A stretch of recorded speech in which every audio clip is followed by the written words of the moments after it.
Hello guys, welcome and welcome to my kitchen channel. आज આપણે બનાવવાના છે સુપર ટેસ્ટી એવી માર્કેટમાં મળે તેવી કસ્ટર્ડ આઈસ્ક્રીમ જોઈને જ ખાવાનું મન થઈ જાય। બાળકોને પણ ખૂબ જ સરસ એવી ભાવશે અને ઘરના જ વસ્તુથી બનાવવાના છે। તો ચાલો ફટાફટ રેસીપી આપણે સ્ટાર્ટ કરી લઈએ।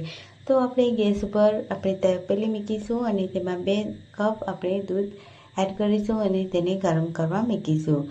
તો દૂધ ગરમ થાય ત્યાં સુધી આપણે બાજુમાં એક મોટા બાઉલમાં આપણે 1 મોટી ચમચી દૂધ એડ કરીશું અને 1 મોટી ચમચી કસ્ટર્ડ પાવડર એડ કરી અને એકદમ સરસ એવું મિક્સ કરી લઈશું। તો કસ્ટર્ડ પાવડરનો ઘોળ આપણે તૈયાર કરવાનો છે, તો બિલકુલ પણ લમ્સ ના રહે એ રીતે તૈયાર કરી લઈશું। બાજુમાં આપણું દૂધ પણ એકદમ સરસ રીતે ગરમ થઈ ગયું છે અને મિક્સ કરીશું। હવે આપણે તેમાં 1 મોટી વાટકી ખાંડ એડ કરીશું અને ખાંડ એકદમ સરસ રીતે ઓગળે ત્યાં સુધી તેને હલાવતા રહીશું। સરસ એવો ખાંડ ઓગળી જાય એટલે આપણે કસ્ટર્ડ પાવડરનો ઘોળ તૈયાર કર્યો હતો તે એડ કરી દઈશું। તો આ આઈસ્ક્રીમ બાળકોને ખૂબ સરસ એવી ભાવે છે અને ઘરની જ વસ્તુથી આ તૈયાર થઈ જાય છે આ આઈસ્ક્રીમ। તો એક વખત તમે જરૂરથી ટ્રાય કરજો। હવે આપણે એકદમ સરસ એવું દૂધ ગરમ થઈ જાય એટલે આપણે તેને ઠંડુ થવા માટે ફ્રીઝરમાં મૂકીશું। આ રીતે એકદમ ઘટ થાય એટલે આપણે ગેસની ફ્લેમ બંધ કરી દઈશું અને તેને ફ્રીઝરમાં એકદમ ચિલ્ડ એવું ઠંડુ થવા માટે મૂકી દઈશું। હવે આપણે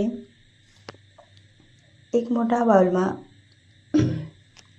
વ્હીપ ક્રીમ લઈશું અને એકદમ સરસ રીતે વ્હીપ ક્રીમને ફેટી લઈશું। આ રીતે તમે બધા પણ ક્રીમને ફેટી શકો છો। હવે આપણે આ રીતે ક્રીમ ફેટાઈ જાય એટલે આપણે તેમાં કસ્ટર્ડ પાવડરનો ગોળ આપણે તૈયાર કર્યો હતો આપણી આઈસ્ક્રીમ તે એકદમ ચિલ્ડ એવી ઠંડી થઈ ગઈ છે। તો હવે આપણે ક્રીમમાં એડ કરી દઈશું અને મિક્સરના મદદથી સરસ એ રીતે આપણે મિક્સ કરી લેવાનું છે। તો એકદમ સરસ એવું મિક્સ થઈ ગયું છે, તમે જોઈ શકો છો। તો આપણી જે આઈસ્ક્રીમ છે તેનો બેઝ એકદમ સરસ એવો તૈયાર થઈ ગયો છે। હવે આપણે તેમાં અડધી ટીસ્પૂન આપણે ફૂડ કલર એડ કરીશું। ઓપ્શનલ છે, તમારે એડ કરવો હોય તો, ના એડ કરવો હોય તો સ્કીપ પણ કરી શકો છો। તો આપણી જે આઈસ્ક્રીમ છે તે એકદમ સરસ એવી દેખાય તેના માટે આપણે ફૂડ કલર એડ કરવાનો હોય છે।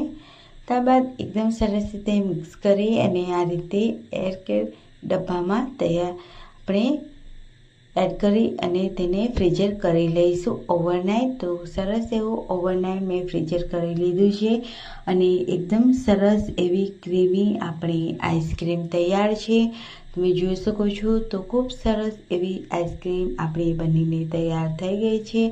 તમને કેવી લાગી ફ્રેન્ડ્સ આ આઈસ્ક્રીમ મને કમેન્ટમાં જરૂરથી જણાવજો। તો આવી જ રેસીપી અને આવા જ અવનવા વિડીયો સાથે આવતી રેસીપીમાં મળે ત્યાં સુધી બધાને આવજો, બાય બાય, ટેક કેર અને મને કમેન્ટમાં જરૂરથી જણાવજો રેસીપી કેવી લાગી। Bye bye.